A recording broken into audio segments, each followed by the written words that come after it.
Welcome into the Sources Say podcast, your go-to Kentucky basketball podcast on the KSR Podcast Network, presented by our best friends at Parlor Pizza. Shout out to Parlor Pizza and all that is good in the world that they provide. They are the absolute best, and they're the only things keeping me up in spry today.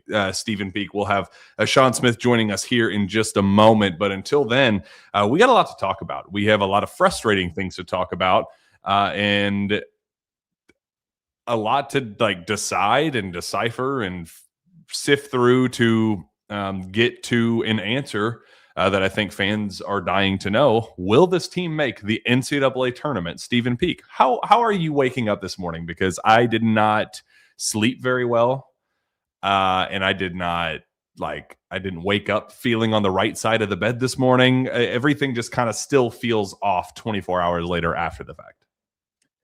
Yeah, that's how I feel waking up after a loss. I wake up and I go, man, I'm in a bad mood. Why do I not? Oh yeah, that's right. Because the expectations I had for this basketball team are not going to happen. They're not really even going to come particularly close. And now you raised the question at the start of the show: can they make the tournament? I cannot believe this is where we are. Somebody wake me up. Wake me up. I'm in a nightmare. This cannot be happening. This can't. And then you look at what everybody's saying today. I notice there's a lot more of the college basketball gurus, Jack, that are finally saying, I just don't think this team is very talented. And that's kind of where I've been at lately. Yeah, it was probably the most revealing press conference a week. I just think in general, it's been a really freaking weird week because you're coming out of the Alabama game where tensions are high and you're starting to kind of get some of those frustrations internally kind of let out there externally for the very first time. Like the Mo Diabate press conference on Tuesday was just bizarre. And we were looking at each other the entire time going, okay, let's just make sure we're hearing the same thing right now. This is freaking weird, right? And that also came less than a day before. I mean, 16 hours before that, Mark Pope was on his weekly, it's not a call-in radio show anymore. It's just the coaches show, I guess is what they're calling it now. Just saying nonsense, absolute pure nonsense, to the point where I was going to go live on this show after that show because I was so unbelievably red hot angry. And I was like, hey, I might get fired if I go live right now. So I should probably just freaking cool it for a minute and we'll go live tomorrow. And hopefully I'll, be calmed down after hearing Mo talk, after hearing Jalen talk, just let the dust settle a little bit. Yeah, that's all done 48 hours later after the fact, because then we've suffered another embarrassing loss, and probably in more embarrassing fashion, because there's at least an excuse for Alabama. Mm-hmm. They're more talented. They're better coached. Terrible excuse. It's a bad excuse, but yes, you're right. Yeah. The roster is better, even though it's, let me do the math, 3 times cheaper than what Kentucky spent on its roster, but getting 3 times more production than what Mark Pope is pulling out of his roster. So, you just kind of go into that one hoping for the best. I was hopiuming it, thinking that there were a couple little advantages that there were. Yeah, that was all garbage. Kentucky had no shot going down to Tuscaloosa, but we know that. I mean, they just have our number at this point. But the Missouri one was one that we said going into it, this is a must win. And it sounds so stupid to say that anything is a must win on January 7th, but it is. That was the epitome of must wins, where they were going in already kind of teetering on that, hey, they're probably going to make the NCAA tournament, right? But they also don't have the quality wins to justify that. They don't have any bad losses, which was probably the only thing keeping them firmly in. But the St. John's team that we've been kind of holding on for dear life for that win, going, well, thank God we beat Rick Pitino. Oh my gosh, could you imagine if we didn't? Yeah, they stink too. They're 10-5, and they're CBS did their update of the most disappointing teams in college basketball, and they ranked number 1. Yay! Congratulations, St. John's. Our best win is the most disappointing in college basketball. It's crazy. I don't even think we were number 2 on that list, because it's almost expected at this point of how bad we are. But we were on the list, and they also did an update of the most disappointing second-year coaches coming out of that 2024 coaching carousel. And you'll never believe who was ranked lowest, who had the worst grade out of everybody. The John Calipari's, the Dusty Mays. Go down the list of last cycle of the coaching carousel. Mark Pope, we won that one. D. Coaching grade D. That's the gold standard of Kentucky basketball. Just love that the national guys who Kentucky has decided to make your little They're their buddies. Mouthpiece for everything you do. They're not even helping out. Them? Oh, well, at least it's so. Kentucky hosts Missouri and loses 73-68. The most embarrassing collapse choke job I can remember in a very, very long time. A quad 3 going into Oklahoma. it. But guess what, Stephen? They're not even a quad 3 anymore. It's now a quad 2 loss because of how embarrassing it was. They jumped 15 spots in the net to become a quad 2. So, hey, we'll take our wins as we can get them because that's the only thing we can hang on to right now. But it was a quad 3 going into it. It was quad 3 embarrassment. You're up 8 with 4 minutes left, and you just all the way down the stretch, and you lose. And 15-2 run for Missouri to end the game. I'm telling you, I've never been so shell-shocked, so mind-blown, so just speechless. Like that game ended, and I was just like, I have nothing to say. This is truly the most embarrassed I have felt watching this team, I think, since Oakland. Like that level of, wow, we're a national joke right now. And that's no disrespect to Dennis Gates. It's no disrespect to that Missouri program. Like they earned that win. It was a great game plan, like all of that, but no excuses. That was an absolute terrible loss that now has us very much on the outside looking into the NCAA tournament with 15 games to go, where things can get better, but they can get a hell of a lot worse too, Stephen. And we could be trending toward worst season in the history of Kentucky basketball in non-COVID years on this timeline, one that I never thought that we would be on. Yeah, I mean, you look at what is being projected now: 17-14, 8-10 in the SEC. I mean, look, man, like he screwed up. He screwed up big time. I was thinking about this today. I was like, if you worked like, I don't know, for a company where you took in this amount of an investment and you gave nothing in ROI, I mean, people would be like, should he still be here?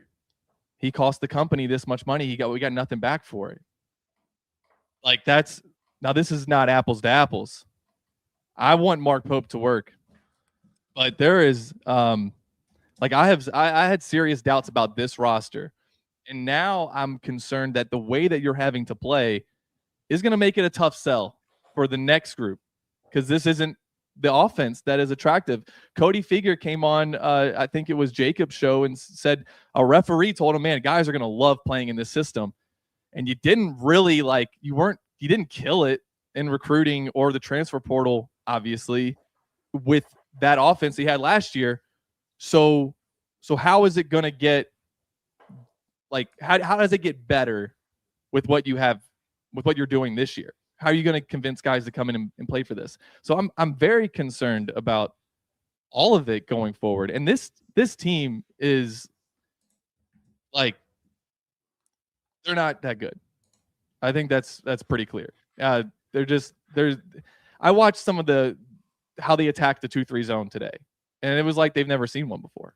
And I know that they worked on it in practice, right? And they acted at, I mean, they just went 1-2 around the, never dumped it inside. That clip was one of the most embarrassing things I've ever seen in my life. I mean, it was swing, swing, swing, swing, swing, swing, swing. Look up at the shot clock. Oh, shit. What have we done for the last 25 seconds? Like, I mean, just, man, I'm still speechless just thinking of how it all came together and the sequence in which it was like, dumb decision. That's all right. You at least built yourself enough of a cushion where you're not going to kill yourself. Big shot the other way. Well, all right. Now it's, just, all right. Well, it's fine. Just convert on the other end, stall it out, like whatever. Just execute. Oh, another turnover. Okay. All right. Oh, another basket the other way. Oh, okay. Now it's interesting, and I'd really rather it not be interesting. And then like it was one after the other, and then we're trailing. And then there's 6 seconds left on the shot clock, and we're coming out of a timeout. And Mark Pope draws up whatever the hell it was. And it was even the explanation was even like egregious to think about we're going to get downhill with Jalen and then kick it out to Cam Williams. Why would they leave the shooter though? It's a 3-point game. It's a 3-point game. So you're just expecting them to go, oh yeah, we better go collapse on the non-shooter, getting a paint touch, ready to just finish a layup at the rim. They'd go, okay, enjoy your 2 points. We're going to win the basketball game. Horrible. Absolutely. And the fact that you didn't even get to that point, and it was, I mean, I've watched that play 100 times, and every time I just like, there's no wheel. This is there's no way this is real.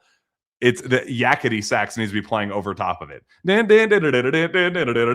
Or we're playing basketball. 8-away. Horrible. Oh, that one possession too, Jack, where Jalen Lowe just dribbles, and all right, I'm gonna shoot a 3 now.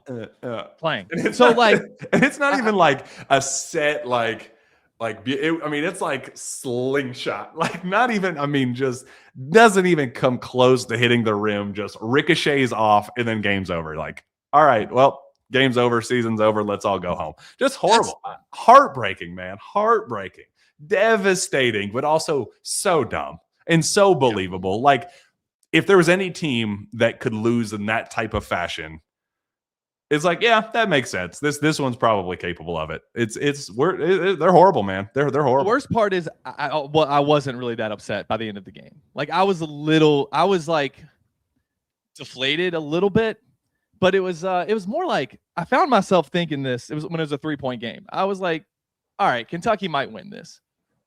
So what at this point? Like, yeah, I want them to win, obviously. But I'm like, okay, you beat Missouri. You hung on and you beat the Missouri Tigers at home. Like you said, they would have been a quad 3 had Kentucky won. It would have been a quad 3 win. And I thought, like, going into last night, I was like, all right, you've lost all these games, but they've all been to really good teams. Now, like, you weren't in the games. You were getting blown out by a lot of really good teams. But let's see what happens tonight against a team that you're favored by 13.5 or 12.5, whatever it was. And by the end of the half, even with Ortega's 3, that was the one thing that kind of got some juice, got me jacked up a little bit. But I was thinking, like, who cares? Okay, they win this game. They're not winning anything of substance. They're not. I honestly wonder what the hell he was thinking when he put this thing together. Now, the only thing that I am sort of kind of like interested in, and the reason that I'm still like all in on these games, is because, Jack, Kansas is closing in again. They're going to pass us twice, and even after getting all those wins taken away. And I know who really cares, blah, blah, blah. But, Jacob was just telling us on the happy hour that they gave out T-shirts for this as the Kansas, the winningest program of all time. It is a nice badge of honor to call yourself the winningest program in the history of college basketball. I enjoy being able to have that title and that crown. Man, that's going to suck to watch Kansas pass us up. So Kentucky, whatever you got to do, like, just don't have, they'll have to have more than 8 losses. They'll have to have or 8 less wins than Kansas to be tied. So if they're able to pass us, that means Kentucky really did terrible. And I don't know, man. I look at that schedule and I go, that's a lot of potential losses. And yeah, it's a lot of potential opportunities though to build up a resume that you really don't have right now. Is St. John still a quad 1?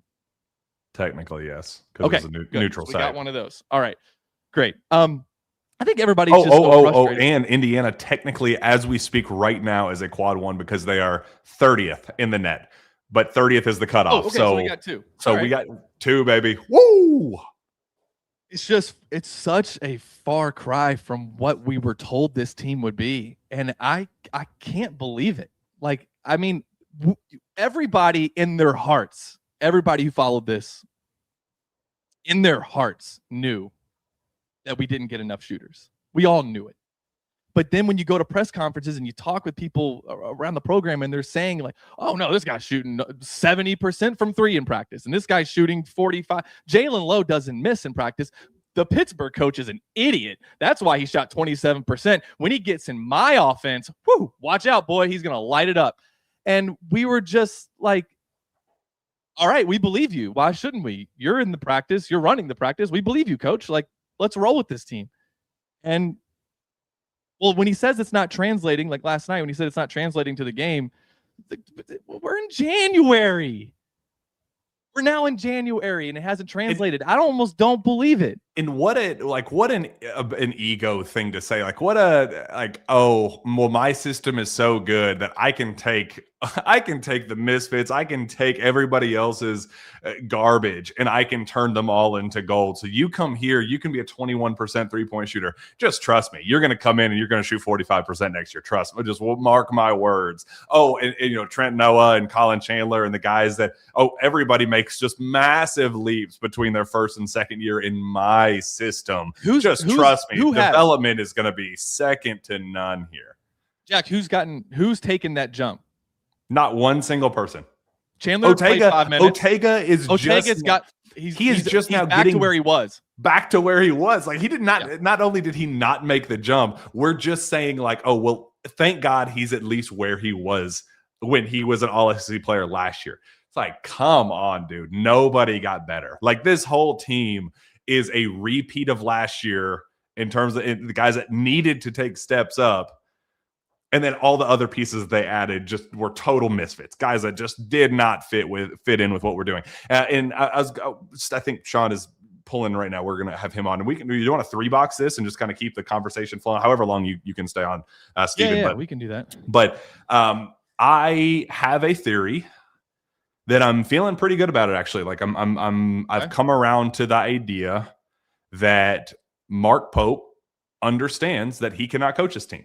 Like, the reality set in for him that this team is a lost cause for him. He's lost coaching this group, and he does not see truly, like, he may say whatever he wants publicly, and honestly, that's not even meaning that much because he did throw them under the bus the same way Mo threw him under the bus earlier in the week.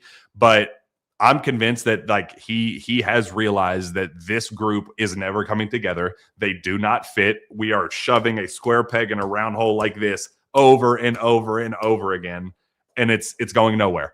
And a dude doesn't become unselfish overnight. A dude doesn't become a prolific shooter overnight. Like, at some point, the roster is what it is. We are halfway through. This isn't 4 games in and a couple of slip-ups early. Like, we are talking a half-season sample size. We're talking about collecting data and how things go in the first half of the games.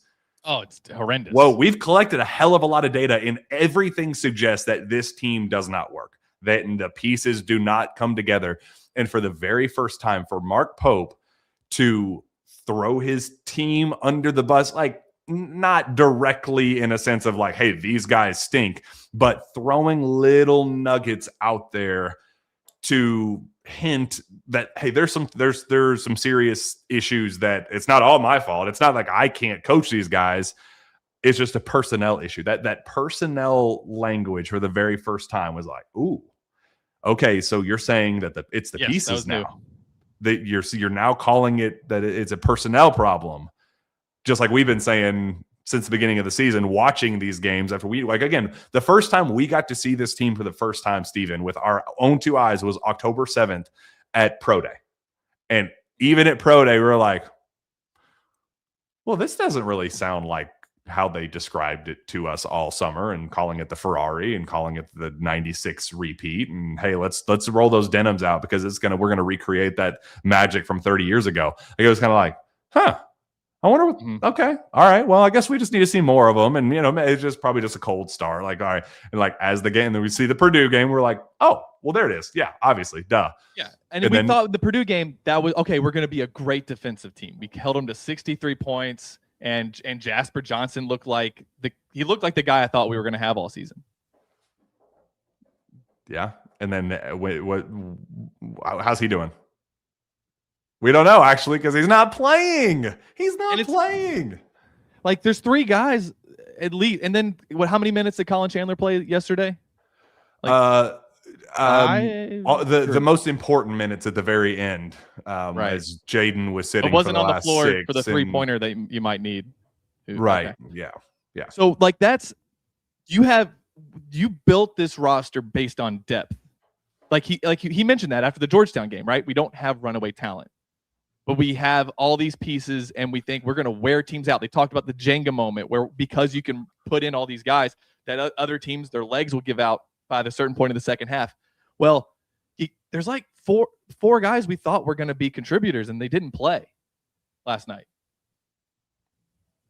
I mean, Colin played, but you had Andrea, a DNP, Trent, a DNP, and Jasper, and Colin didn't play all that much. So you don't really have depth, and you don't have runaway talent. Oh, no.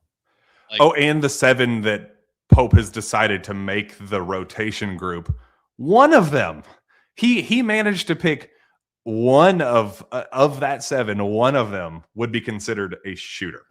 One. Cam Williams. The starting lineup literally has, well, I was going to say they don't have any shooters, but I kind of need to amend that a little bit. Otega Owe is your best shooter. He is. They don't even really have takers in the starting lineup, like the guys that aren't even willing to miss. Yes, right. Well, that's why, Jack, and I want to hear what Shawn thinks about this. I'm at a point where I'm just like, I can't watch this new style, and they're trying to learn a new offense, and is that really working? Scored 68. I don't know. It's just so clunky. I can't watch it. I would rather just come down the floor and bomb threes again. And then if we lose, we lose. If we lose by 30, we lose by 30. It is what it is. But we can't really win this way either. So I'd rather just do the version of it that, okay, maybe if we get hot, we'll beat some teams. Let's just chuck and duck from 3. Because, I mean, who wants to come and play in this style that you're playing now? Nobody, clearly, because again, how many signings do we have? Like how many recruits do we have coming in to at least build some level of momentum and excitement going into next season? Somewhere south of 1. Yeah. None, 0. So I think the smash mouth basketball, and I wrote a column about it last night that I hate doing. I'm so tired of doing them because not everything has to be a state of the program address. Like not everything has to be this grandiose, but it's like there's a whole hell of a lot of grandiose things happening this season to go like, how did we go from think of where you were sitting this time last year, Steven. And like the excitement we had of like, whoa, we're like, if we can just get a little bit healthier and not have Jackson Robinson tear his wrist and be done for the season. Like if we can just stay put exactly as is, we might have something like Final Four level here, and then we'd know how it all ended. But just to think of where we were this time last year, coming out of that Florida game and the early optimism in that one, compared to where things are today, where like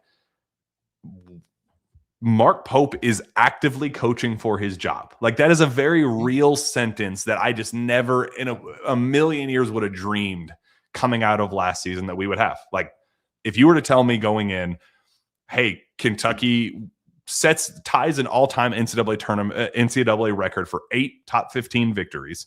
They return to the Sweet 16 for the first time since 2019.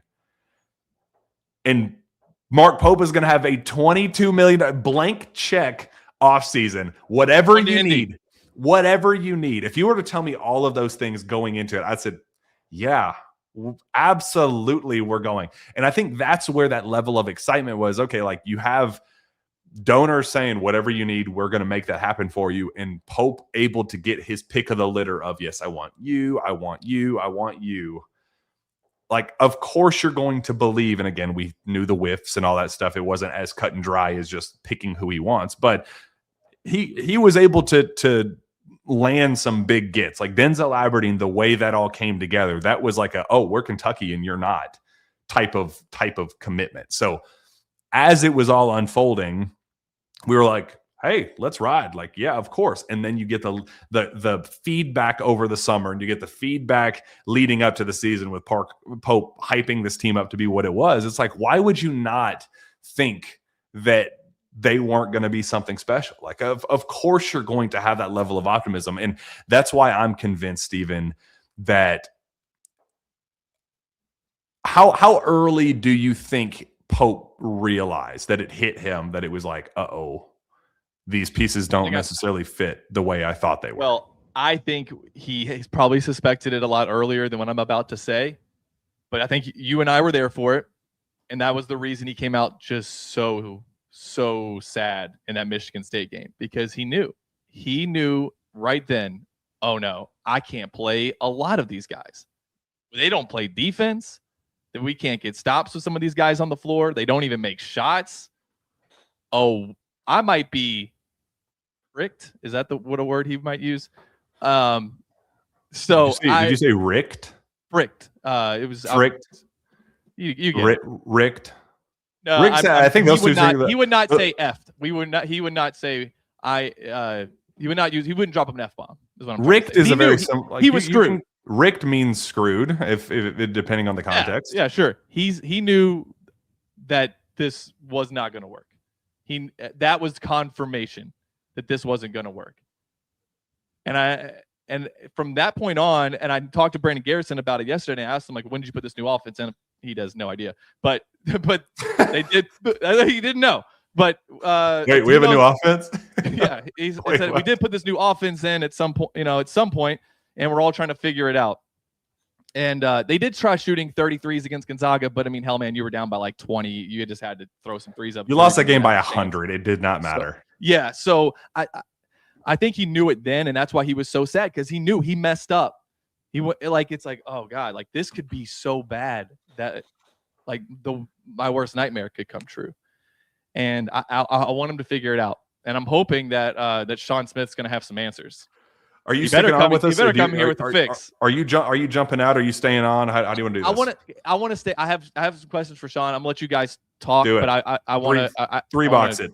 All right. Three box it. While we get Shawn on, let's fix this. Hang on. Shout out to our friends at Parlor Pizza. Make Parlor your game day destination, from award-winning pizzas like the Doctor or fan favorite hot honey pepperoni to Parlor's famous house smoked wings and extensive craft beer selection. Parlor has a menu that will please the whole family. Their location on Harrodsburg Road is just a short drive from Rupp Arena. Don't miss out on their great happy hour. Come in Monday through Friday from 2 to 6 p.m. to enjoy discounted pints, cocktails, and starters. Parlor is looking forward to celebrating 2 new locations this year, coming soon to Lexington out at Hamburg and Richmond, Kentucky. Shawn, are we sticking with this layout? No. I'm sorry. I'm fixing it okay, right now. Sorry. There you go. There we go. There's a big handsome face right there. Shawn, what the hell is happening? You're muted, I think. No. Well, he can at least hear us. So, Steven, if you want to like yap to him and ask one of your questions, well, no, still not. Try and plug in the mic. Maybe plug it back in. Yeah, because I just have some questions for Shawn about just like it looked like they didn't prepare for zone. They did score on a couple of zone possessions, and then I just don't change your mic to just your computer. You're just your laptop. No. And this is just is just awesome. No, Shawn's coming in straight from jump out, come back in. There we go. We'll get it figured out. Yeah, I don't know how it really gets fixed, and I'm worried. There's a lot of losses on the schedule still. So I'm hoping that I was thinking that when you got the starting lineup the way it was, maybe throw Cam Williams in to have another shooting threat, that things would get better. And it still wasn't like a hot start. It was still a slow start. They've trailed now in every single marquee game. I like this one. It's pretty good. They have trailed in every single marquee game except at halftime, except for one, and that was North Carolina, and they were tied. They have not led at the half in any of the big games. And you cannot keep getting down by 3 possessions and battling your way back. I mean, they got down by 7 last night and was able to build a lead back up to 8. Jalen Lowe, I would love to stay within 5 points. That would just be great. It's like, since when is that the goal? Like, how are we the gold standard of Kentucky of college basketball, the winningest tradition in the history of the sport? We good? That was stupid. There was literally a red circle at the bottom that says Mike's not on, and I just kept unplugging and talking away like it wasn't there. Moron. I know what I was saying is I was late tonight because I made sure to put in the practice plan free throw box outs. Oh, wait, you can do that? Are you allowed to do that? I was like, all right, I saw that happen. That's not happening to me because it's So yeah. Wait, coaches prepare in that way, and when you see them do it at the highest level, because given everything that had happened down the stretch, you still had an opportunity to grab a rebound, and instead of letting 3 mistakes turn into 4 and 5, it snowballed though. Goodness gracious, it snowballed. All right, Shawn, we gotta get to the bottom of this. Just in general, give us what the hell happened, because we didn't get to hear you after Alabama. So what happened this week? Like what is the root cause of Kentucky's absolute failures that have plagued this team since coming back from the holiday break? I mean, I think you can go across and probably pinpoint 10 different reasons why this isn't working. And a lot of it, though, has to come back to that this group just doesn't mix. Like, there's just no combinations of where they want to go. They don't shoot it well. They don't know what they want to do offensively. They don't know what they want to do lineup-wise. We said identity issues. I remember we recorded Thanksgiving morning, and one of our big talking points was they didn't have an identity yet. And I thought it was going to be something as simple as just kind of lean into something at some point over through December and kind of get to where SEC play gets here. They've established something. Well, Jack, Stephen, they just keep circling and circling and circling, and they've never found an identity. And truth be told, I don't think there is one at this point. I mean, it's just not good. Like you give up 73, you got to win that game at home. Mm-hmm. You got to have enough offense to be able to win that game. And they got themselves in position to win it. But then you just make some decisions where you're not aggressive in ball screen coverage. You get loose with the ball and give them a transition bucket. You close out late on a contest, and then you go down on offense. And I mean, Nate Oates talked all weekend that Kentucky's bigs don't pass the ball well out of the post, and then late game situations, we got 2 of them on the floor, and nobody looks comfortable. No. Well, Pope says that we're way better, but just because the assists don't say that we're not a great passing team out of the post. Mark Pope says that it's all okay because they do so much more to impact winning than what Nate Oates is suggesting, and that his analysis is just isn't deep enough for it's rudimentary, as Mark Pope would say. Well, and nobody's comfortable right now. Nobody's comfortable with the ball in their hands. Nobody's comfortable without the ball in their hands. Otega Oweh has I feel like taken strides to get back to what we saw a year ago, but the frustration I think is getting to him. You saw it late in the game. Just across the board, so many guys are struggling, and they just finger pointing, and guys engaged in like mini battles within the team instead of tackling this thing as the opponent is who we're playing against. There's individual games happening, I feel like, on the floor every single time they suit up and play right now. And that's what happens when your foundation's not strong. That's what happens when your locker room culture isn't great.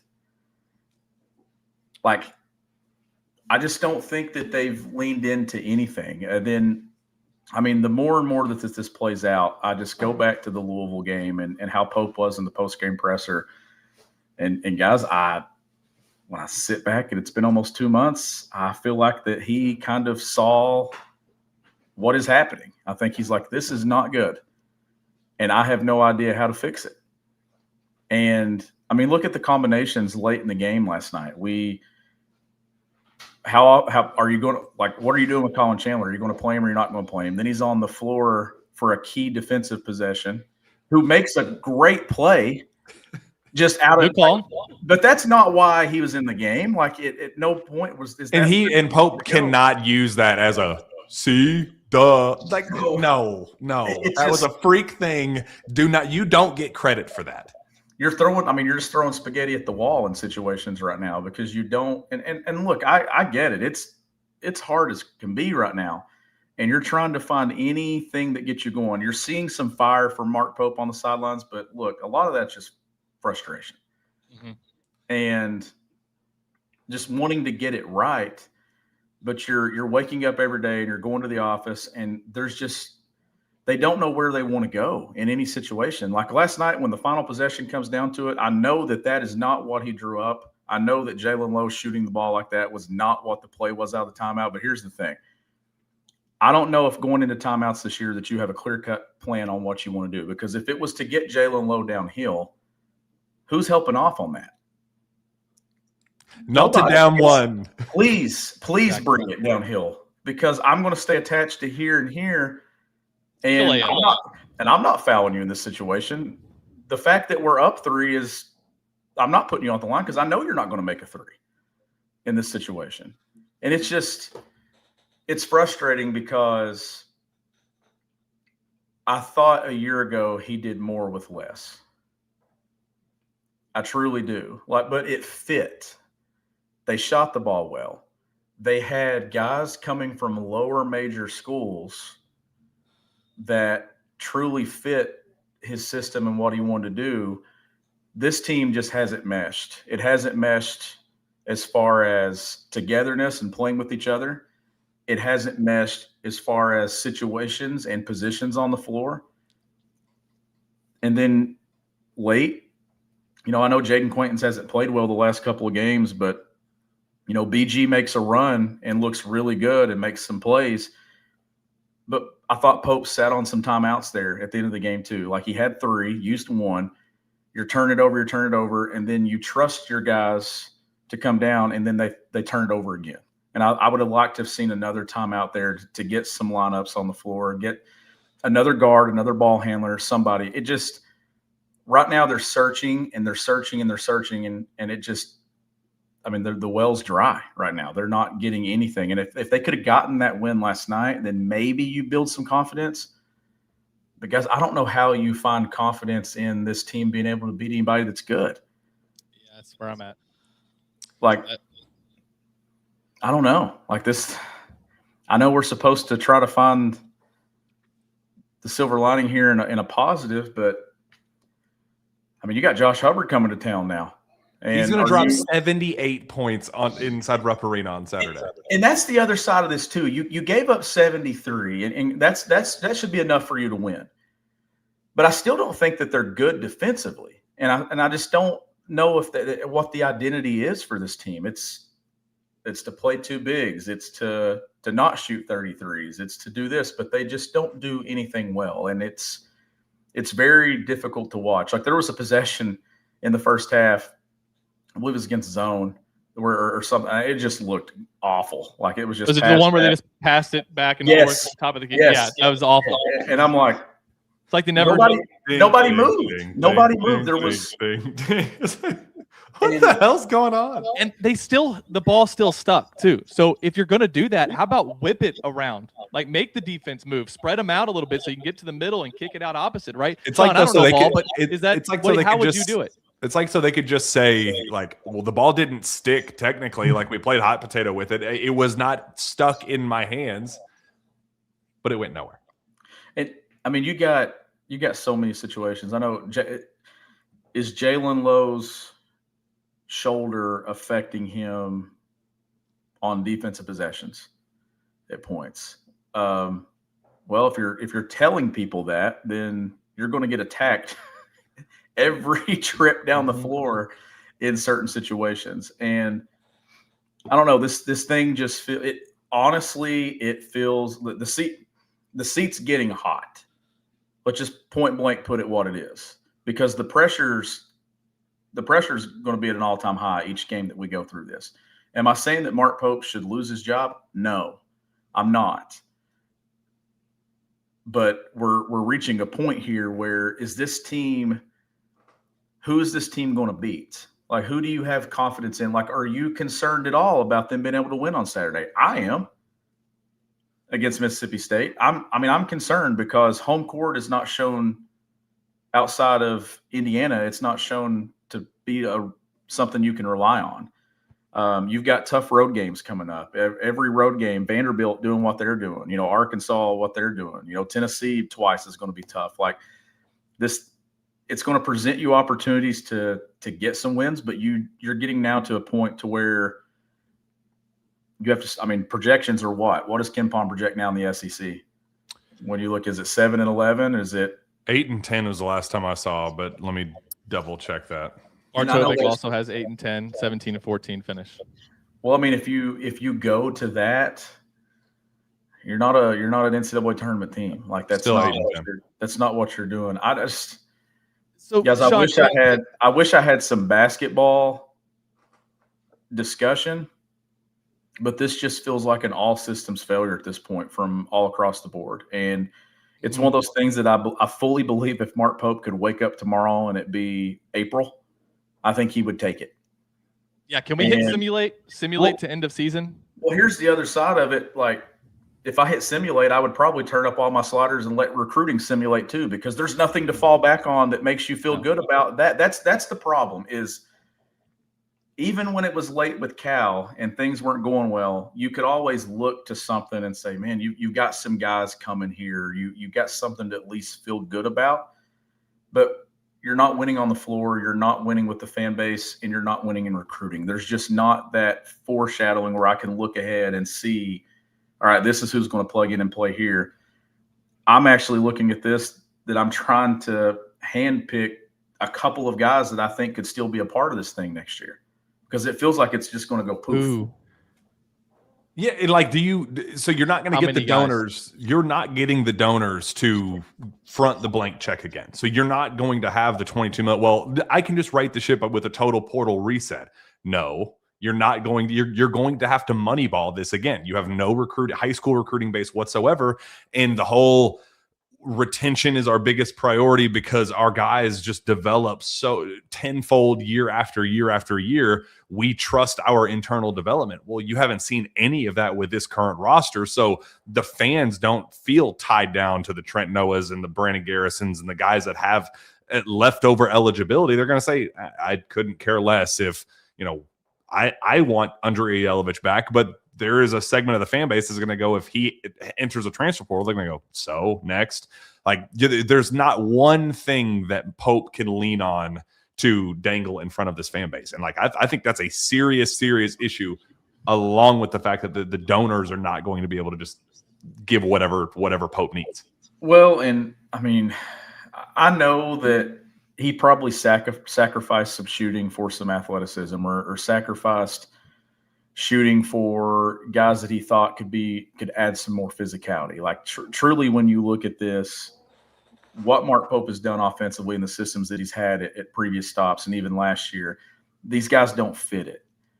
But then again, to show you how off balance that he's been, he just can't make his mind up on some guys, right? Like that he's shortened the rotation, yes, which is what we asked for a month ago. But there's still, and guys haven't played well. Colin Chandler has not played well. But then you look at, I didn't get to talk about Alabama, but then you go from Cam Williams having the game that he had against Bellarmine to not being able to get on the floor for significant stretches against Alabama, which didn't make sense to me. Given that you have such a glaring weakness of being able to shoot the ball, the guy that just was hot for you and had a career night and starting to find some of that he had at his previous place, you don't play him. And I don't know how that makes any sense to me. And then you go see Vanderbilt, what they did last night, and been able to play that same Alabama team and just sustain effort for the whole game. And that's a team that you play a couple of times and you got to go on the road and you're starting to really search from within. I don't know. I just know that when you're talking about your record in league play over the last, 21, 22 SEC games, and then you're talking about the out-of-conference record this year, it's starting to stack up against you. And I just wish that there were the wins in recruiting that made you feel like, hey, this is just a throw it away. This roster was poorly pieced together. We'll be better. But right now, there's just not a whole lot to lean into that gives you a ton of confidence. And I just don't see confidence from anybody over there right now. Yeah. Hey, Shawn, I just had a question for you, and I'll get off here and let you guys just take over. But I feel like we wanted them to shorten the rotation. There's been a lot of talk about throughout the struggles for the season that this team is very talented. They're just not playing well. They're playing too selfish. I don't know. I feel like even shortening the rotation, what you're doing is taking away a huge part of what Mark Pope thought was going to win them games, and that was depth and basically running teams into the ground. And as Trent Noah talked about, that Jenga moment where they've worn them down enough where they just collapse. Now you're trying to shorten the rotation to 7 kind of good players, maybe 1 great player, a good player, and then some decent guys and pieces.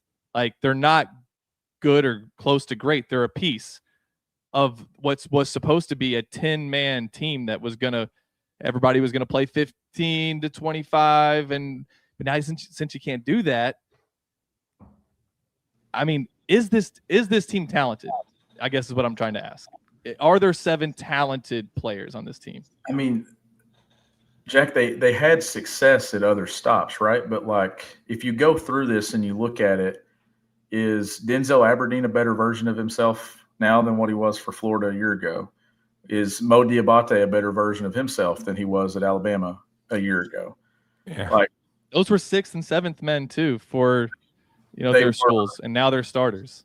Jalen Lowe's been hurt, so it's just hard to evaluate him. But like, if he's going to play the number of minutes he's playing, then I guess it's fair to evaluate it how it is. They lost the game. I don't want to just break down the final 4 minutes. That's all execution and not being able to put a team away and close. But there were other areas of the game where they lost too. Like, I thought, so bad offensively in the first half that hurts. You get off to a good start in the second half, and then here you come again. But it was just, I know there was a possession late where Missouri threw the lob, and it was just poor pick and roll coverage by Kentucky. That I was seeing these things, and I'm like, teams that are really gutting it out and trying to figure it out, they lock in right there and they get a stop, or they at least have some resistance. But it felt like they were treating it like, we got to lead. And then you go get loose with the basketball on the other end. Sure, all those things happen and you still had an opportunity, but then you don't get you miss a free throw box out. It's just, those things are the things that I look at, that some of it's on guys, some of it's on coaches. And I just don't think this is one side's wrong. I think it's a collective effort that it's been bad. It's been bad from all sides. Sorry. I have one question for you, and I'll hang up and listen. Does Kentucky get through this without an opt-out? And I'll get out of here and set up a 2 box for you all. That's a great question. Is that a question for me, or is that a question for the man in the middle? Because Oof. I don't know, man. What do you think? I would, if I were to put BetMGM, shout out to our friends at BetMGM, odds on it, like, the fact that it's not plus 7,000 is so problematic. That is yes, there is a non-zero chance that we get an opt-out.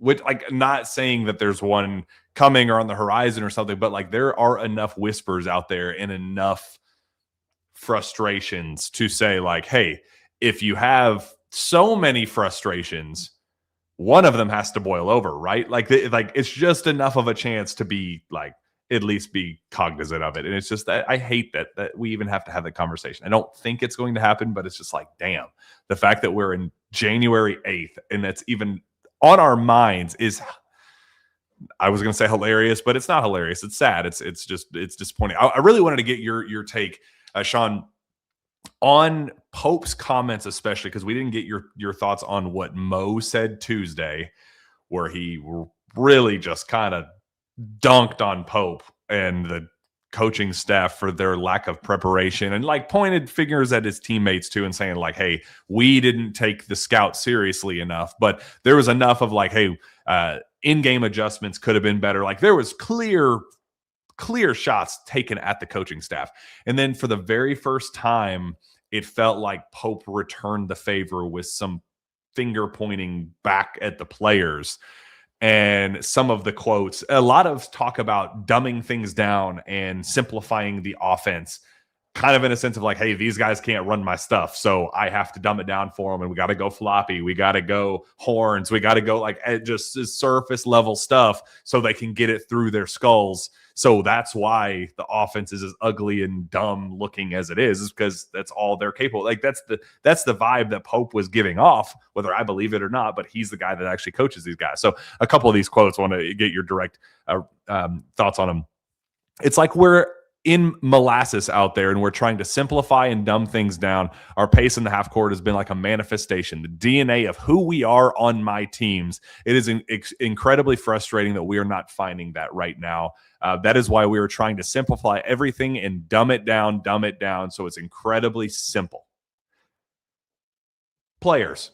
And then this one was really the first time specifically that he kind of like threw the players under the bus and said, these guys are not it. Our pace in the half court stinks all the time. And part of it is the personnel that we're playing with. I mean, right? I'm not crazy, right? No, you're not. And you know, who put this thing together personnel wise? Him, the guy saying that at the podium. Yes. And I get it. It's a harsh realization when you look at it and you called it a beautiful or Ferrari or whatever, and you wanted to take it for a ride and all these things. And you believed in, we all believed in it. Not just Pope. We all believed in it, but we believed in it because of things that were being said. And then we believed in it because we saw the impact that certain guys had at previous stops. But when you get here and then you saw it against Purdue, like something was working. I mean, I know that wasn't a full-on scout, but you still played one of the best teams in college basketball on your home floor and found a way to win in October. But the wheels came off at Louisville. And then after the Louisville game, it's like you had no wheels after Michigan State. Like that's where I think it really set in. So I now you're getting to a point where, I mean, you're saying things in press conferences, emotions coming out, frustrations coming out. You got guys that probably feel like it's not gone how they expected it to go. But when you're talking about the pace of play offensively, go back and watch a couple of the last few games and pick out 10 possessions. And then go back to last year and pick out 10 possessions from any game and look at where they are in the shot clock when they're initiating offense. I mean, me and you, we did a full film breakdown of his offense at BYU in July of 2024. And we sat there and talked about they were initiating actions with 25, 26 seconds on the shot clock. You're not getting that now. But where are they going to go? You're playing two bigs because you feel like you have to. That they don't shoot it well. They don't create. They're not comfortable facilitating, doing things with the ball in their hands. But then you've also got guys like Jalen Lowe who don't shoot it well. And you're playing other guys who aren't shooting it well. And, I mean, your pace, it's pace and space. And right now there's neither. Like you don't have space and you don't have pace. And it's really hard to watch because it's not like you're just throwing it in the post and have a guy that's just going to go to work and get you 7-8 easy baskets a game, or you're not playing above the rim and getting opportunities. There's just nothing is easy. And on the flip side of that, you're not one of the 5 best teams in the country defensively. If you were, you may find yourself winning some games, but right now they're not really good at anything. And that's not a knock. That's just being honest. Like, what do we think that they're good at? Getting down. I could name one thing. I can't. Like, I really, truly can't. And that's the part that's – I keep waiting to see if there's going to be a stretch to where they get us and you start, and we have that moment where we're like, okay, maybe. But losing games like last night, that was a swing game and a flip game for the whole thing for me. Not that if you wanted, it wasn't going to be something where you show up today and we're sitting here talking about that this is a second weekend team. But I don't think we would be having discussions of, are they going to make the tournament, stuff like that yet. But when you lose like you did last night, and the games that they are definitely going to lose that are still on the schedule, you have to at least start bringing it into play. And it's just it's really frustrating. It's frustrating to watch them on offense, but watching them get empty possessions late last night, and then you get Missouri going the other way and just executing. And one team executed and the other one didn't. And that was a grinded out opportunity last night. So you're not beating teams scoring 80 to 90, and you couldn't grind one out because you couldn't execute in the final 4:30. But they lost that game in a number of areas. But the final 4:30 show up the most because they played with the lead and lost it. Well, and we look at the reason why we discuss the bubble and where Kentucky sits. Like, are they a tournament team? Are they not? How firmly out are they and how firmly in? Like the fact that we're having that discussion now, and you kind of touched on it, but Missouri was lumped in with all of the middle to lower middle SEC teams in this conference. Like we talked about it that during our SEC prediction show, where top heavy, some truly elite at the top, and Florida not what we thought they were going to be, Tennessee kind of up and down, but in general it's a deeper core of guys, and Mississippi State or Missouri fit into that group on the lower end of that. And if you're going to take a home loss to that team ranked 52nd in KenPom, okay, well then who's to say that then they can't lose to Josh Hubbard and the 65th best team in KenPom and Mississippi State? Well, shoot, LSU's 41st in KenPom, and you're traveling to Baton Rouge. You're now favored to lose that game or projected to lose that one. So then you get Tennessee. Obviously, that's the potential loss. Texas, like they're 51 in KenPom. Well, Missouri's 52. You just lost to Missouri. Why would you? It just opens the door, Shawn, to we assumed, we penciled in a lot of wins in that middle of the pack for in this league. And now that we've seen how they lost, and it wasn't even particularly pretty before the collapse. Like it'd be different if they steamrolled through the first half, got all the way through midway through the second half, and then just collapsed down the stretch. It was, whoa, this is the ugliest thing we've ever seen in our lives. The first 11 minutes, 10 points in the first 11 minutes, need a 75 foot heave from Otega Owe at the end of half to cut it to 1, and then you put yourself in position before choking entirely. So if you're struggling at the way they did against Missouri, why would they not struggle against all those other teams, Shawn? Like there is a very real scenario for this team to miss the NCAA tournament. Well, I mean, you have, the phrase that we hear a lot of times about teams is they're capable of beating anyone, but also capable of losing to teams that they shouldn't.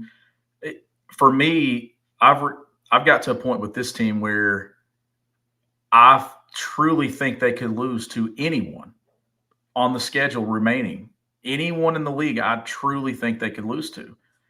I don't feel like they could beat everyone, though. Like there have been teams where I'm like, you know what, if you get hot, like last year, outside of Alabama in league play, I thought I was confident they could beat anybody in the league. And now you get to this point and like you look at this schedule, you look, can Auburn beat Kentucky down there? Yeah. Can Tennessee? Fifth worst team on the schedule, Missouri was. And you had them at home. Yeah. Can Tennessee beat you twice? Yeah. Can Vandy beat you twice? Yes.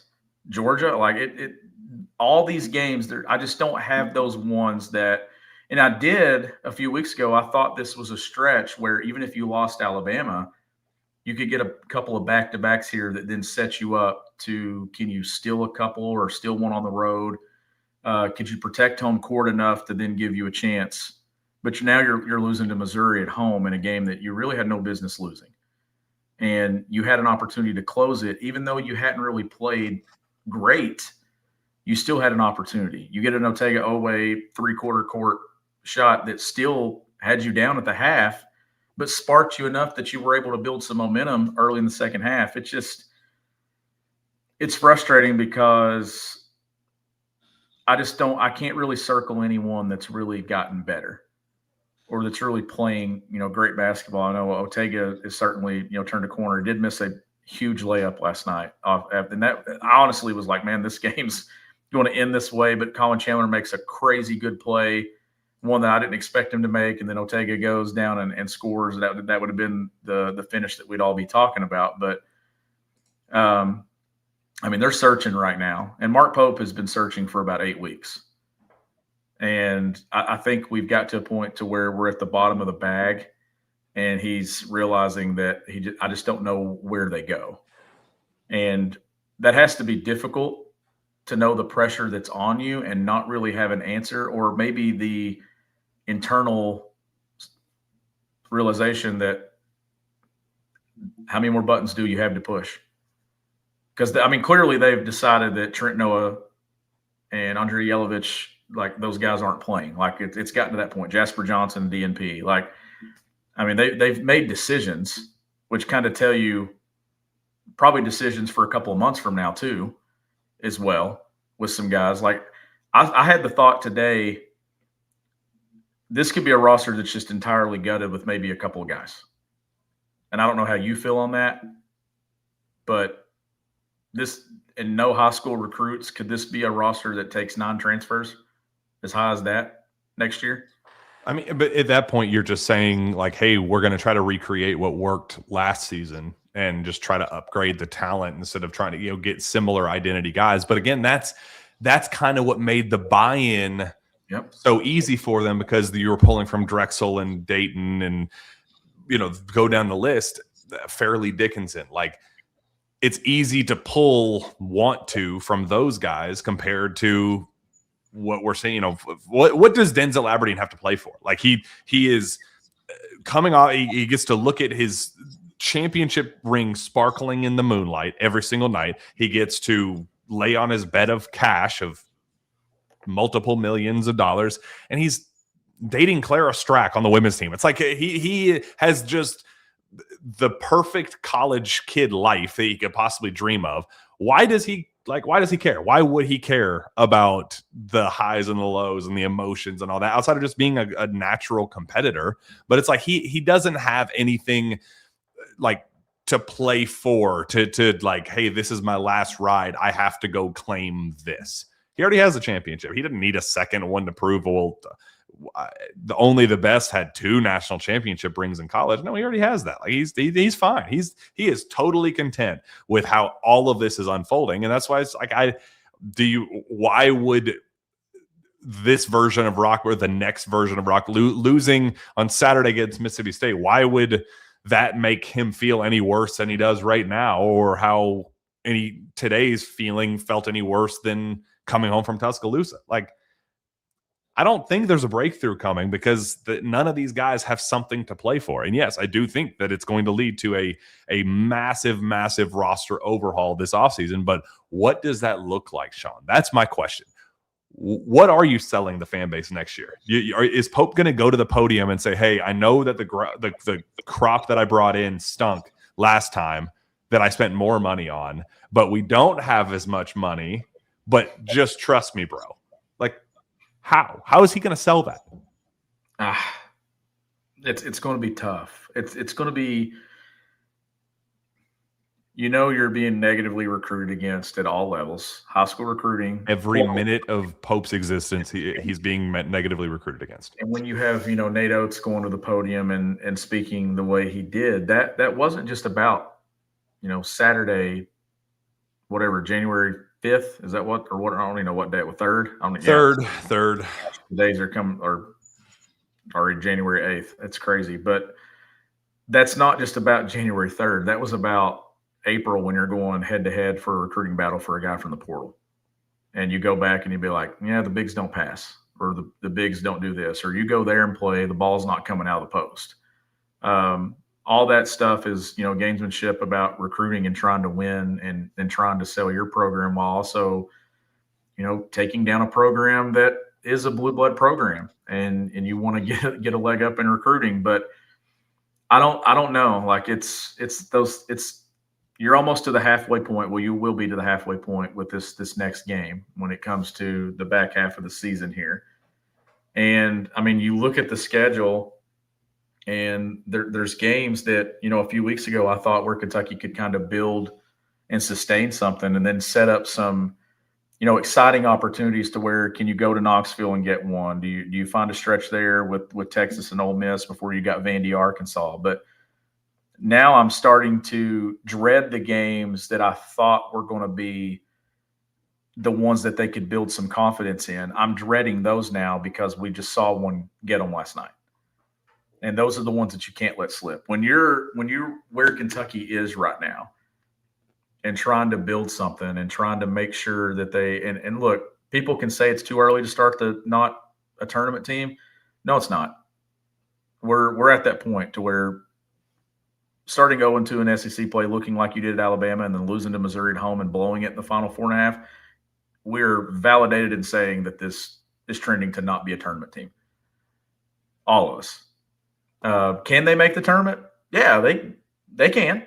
It's plenty of season left, but what have we seen that's going to make you feel better? Because they look like a bad basketball team in a lot of areas. Well, it's the same vibe. I mean, it feels like it could trend toward 2020, 2021 territory. I don't think it's not going to be that bad, but it does kind of, I was talking to Katie about this earlier. It has the same vibe, Shawn, of when we were watching that season unfold. Like, do you remember when Cal was kind of just doing his yapping? You guys can say what you want, but I believe my guy. This turnaround is coming, and you guys are going to be the reasons behind it. We're going to use that as fuel. We were like, yeah, but none of that is matching the eye test. Like, you can say all you want, but this team just looks like it stinks. And then, like, we had the Dante Allen moment in Starkville. Like, there were a couple of those just like, wow, I'm glad we were able to pull that off. But the team stunk. Like that, they were what they were. And they stay on the road. And you're right. And this team it's closer to the 2022-2023 season where you never got the vibe that they totally liked each other. The pieces didn't fit well together much at all. They took some ugly losses. And Cal kept saying the nonsense about that they were going to come together and all that. And then they just never did. They get the 6th seed. You go, well, all right, well, let's just hit total reset. We got a fresh slate going into the postseason. And then you lose in the round of 32 like a 6th seed is supposed to. Like, everything worked out. Like, our eyes never lied to us that entire season. And then they ended up being exactly who we thought they were going to be. That's how this season feels. They feel exactly what we think they're going to be. They're going to make the tournament as an 8 seed. They're going to win the first round, lose in the round of 32, and we're going to be pissed off season. Yeah, and making the tournament at this point would be a positive. I don't know what I'm very intrigued to see how he bounces back from this. Not saying that he can't, but we're reaching a point now where the fan base is losing confidence in this. And you're not getting any answers in post-game press conferences. You're not seeing any change on the floor. And that may be just because that this team just stinks. And there's not a combination that makes it look good. At the end of the day, you brought these guys in, you spent the money that has been spent, and guys are making a lot of money to not play good basketball. That's the risk that you're running now, because this is more a business than it is anything at this point. And when money's being paid and guys aren't performing, the criticism changes. This isn't just student athletes anymore. These are paid professionals that aren't playing the game at a high rate. The staff is not just the cohesiveness from staff to team. It just is not there. And you can see it on the sidelines every single game. As this thing goes, the frustration how many times now have we seen, and you've been at every game, and we know that you can see things that aren't being shown on TV. it seems to me like there is 1 to 2 internal battles with guys every single game where guys are pointing fingers or there's yelling or there's something going on. And that's okay if you've created that climate to where you can challenge one another, but it doesn't feel like challenging to me. It feels like blaming. And that's where it's different. If I keep pointing the finger and blaming, nothing's getting fixed. And that's what it looks like a lot of times. I mean, you watch them make a bad play or somebody doesn't get the ball where they're supposed to, and you got 2 dudes just doing this. That's not the solution, Jack. It's not.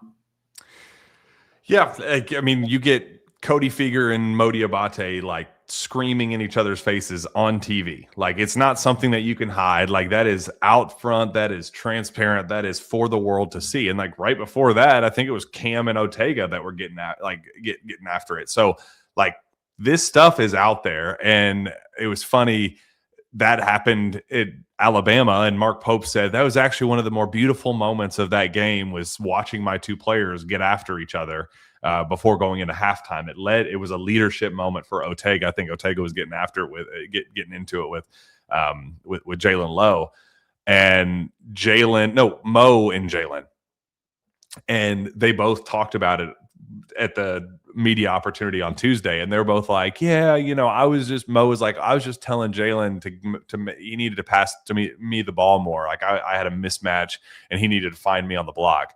But that's just how we communicate. It's nothing like we don't have beef. That's just 2 competitive teammates that are just letting their voices be heard. It's like, well, we weren't seeing a lot of this chippiness and chirpiness early in the season. So what could it be? Why does it feel like things are getting louder and growing and growing and growing and growing with each loss? And as kind of hope and despair kind of continues to hope declines and despair ramps up. So bad vibes, man. Very, very bad vibes. Very bad vibes. And I know you've still got the win versus Indiana and the win versus St. John's. And are they likely to have some games and moments like that in the league? Maybe so. But the difference is now, Jack, is I thought they had turned a corner to where there was a great chance they were going to lose at Alabama, but I thought that they would compete and give themselves a chance to, carry something over. Where did you have a chance in the final 4 minutes to win the game? Like Missouri didn't play crazy good last night, but you look up and they're down 8 with 4.5 to play, and they were in striking distance, and they found a way to win. How many times is Kentucky going to be in those situations against the LSUs, Ole Miss, those games that are Mississippi State this weekend? You got to find a way to execute and win those. That then, because I don't have a ton of confidence that they're going to win at Arkansas. I don't have a ton of confidence that they're going to beat Vandy and the better teams in the league. Not this year, but you got to win the other ones. And then can you steal one somewhere where maybe you get hot, somebody hits 4 or 5 threes for you and you get an opportunity. But it's just really hard and really difficult right now. And I know Mark Pope is feeling it, and I see the frustration, and it's been there since they lost to Louisville on November 11th. Oh, brother. All right. Well, let's wrap this thing up. Any final takes you need to get off your chest before we prepare for the Josh Hubbard show, unfortunately, on Saturday? What's the crowd going to be like? It's great. That's an awesome question, because it was not great even on Wednesday.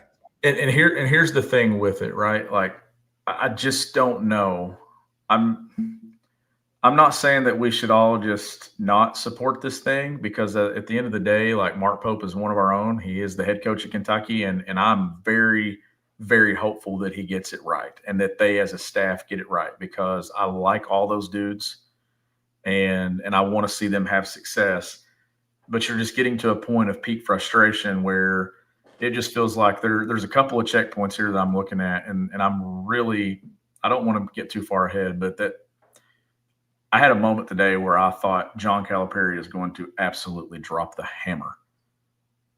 They're going to beat us by 30 points right now. As things stand today, Kentucky's going to lose at Arkansas by 30 points. So I keep trying to find the low point, and I'm like, well, is this it?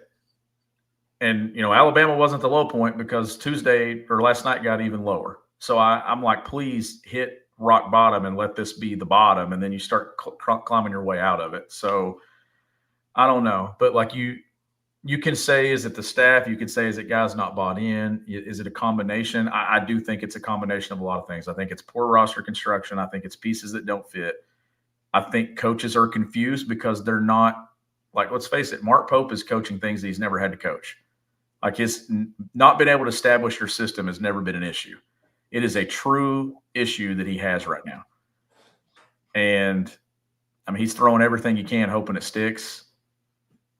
I know Mark Pope doesn't want to play two bigs together. Come on now. I know that that's not what he wants to do offensively. And they don't have guys that just are primary ball handlers that can create and make easy plays. It just it's not been good. But hopefully they find something that strings together success. I just don't know what that looks like right now. Is there any chance that Mark Pope is fired by the end of the season? It would have to go horribly. I believe that this would have to be like a 4-14 league year. Yeah. I feel like he built up enough good grace with especially Mitch more than anything. And like Mitch isn't going to want to, it was a polarizing hire to begin with. He's not going to want to cut bait on that immediately at the first sign of adversity. So it would truly take the way the football season unfolded. I think that's a great example, like absolute humiliation down the stretch against rivals / kind of name brand conference foes. Like that's the only path for something like that. But the sad part is that's not a guarantee. That's not going to happen. Like there is a scenario where the wheels totally fall off, and that type of scenario unfolding feels totally reasonable. If they were to lose Saturday, if they lose Saturday, the wheels could completely fall off. It could, because then you're gonna get opt outs. Then you're gonna get, like, you're telling me Jaden wouldn't opt out at that stage? Like, are you kidding me? Yeah, what? Absolutely, he would leave. You think Jalen Lowe is going to risk his shoulder anymore? He can get surgery tomorrow and get his shoulder in a place. He could hit the portal in the spring and get his shoulder to a place where he's totally ready to go going into next season. Yeah. This stuff could get real funky in a minute. Jalen has had his moments where he hasn't been good, right? Like, and we've seen some end of game Louisville last night. But let's have the real talk. Like, if they lose him, how many games can they win? And it's not good. Like, it gets harder. And I know that he's not been what you want it to be, and it's not looked great. But I can assure you that it can get worse. And that's the thing that you're like, they need something to stand on. And I don't want to say that it's just a win, because beating Indiana at home and then beating St. John's felt like that. But clearly there's still those moments that are going to really test their mental. And right now, I mean, do you have guts? Do you not have guts? And I don't know where they lean, but I think it would have to go steep. It'd have to be a steep fall off. But, like, is this a team that's capable of going 7-11 in the league? Yes, it is. Now, after an 0-2 start, getting to 8 to 9 wins, I feel like would be a great step forward for what I'm thinking right now. But, like, I am concerned that this could be a 6-12, 7-11 SEC. Which that then opens the door to third year being his hot seat year, where if that you get one last shot, and if that goes poorly, you're fired for sure. Like that is definitely on the table. This isn't criticism, but this is just where you are in college basketball today, with money being spent on rosters. Year 3 will be a hot seat year for Mark Pope. Even if this team makes the NCAA tournament and they have 13 losses, 12 losses, whatever it is, it will be a hot seat year. It's not going to get him fired. I believe Mark Pope will be the head coach at Kentucky next year, but the seat's going to be hot. And the reason it's going to be hot, Jack, is because of the year that they've had, but also the shortcomings in recruiting and where they are. And navigating this climate of college basketball has not been easy for him to this point. So it's not just on the court. There's a lot of things at play. I hope that this gets figured out, but like it's worth having the discussion that definitely year 3 it's all in or all out. We're in a warm seat climate right now for him, and a toasty hot seat next season if it continues at this rate. It's not just us talking about that. That is a real discussion at this point. Like, and it's a real topic. Yeah, it's totally fair, totally justified. And if he feels some type of way, if anybody in that program feels some type of way, win basketball games, and we won't have to have that conversation. The conversation will continue. Saturdays, Kentucky hosts Mississippi State, the Fighting Josh Hubbards under the Dentist. It's going to be a fascinating affair there at Rupp Arena. What do you think the spread's going to be on that one with our friends at BetMGM?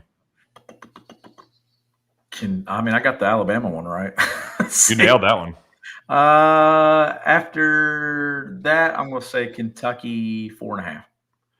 Interesting. KenPom has it as a 79-71 victory for Kentucky, an 8-point spread, 79% chance to win that one. So hopefully that unfolds and we don't have to have another state of the program address after the fact, because that one's going to be real ugly, and I don't want to do that. I want to have fun. I want to be smiley and happy and laughy and giggly. So for Jack Pilgrim, for Shawn Smith, make sure you go subscribe to KSR Plus right now, half off with our transfer portal deal. So much good content. Will Stein is getting those studs, competing in the national semifinal tomorrow, Oregon versus Indiana. That's going to be a blast. So make sure you watch that one, and then we're going to keep loading up on some studs, but the intel is all over on KSR Plus, $59.99 for the first year, with a new promo going on with On3. So make sure you go check that out. Make sure you're subscribed right now to the KSR YouTube channel. Like this page before you get out of here, and we will see you next time. Go Cats.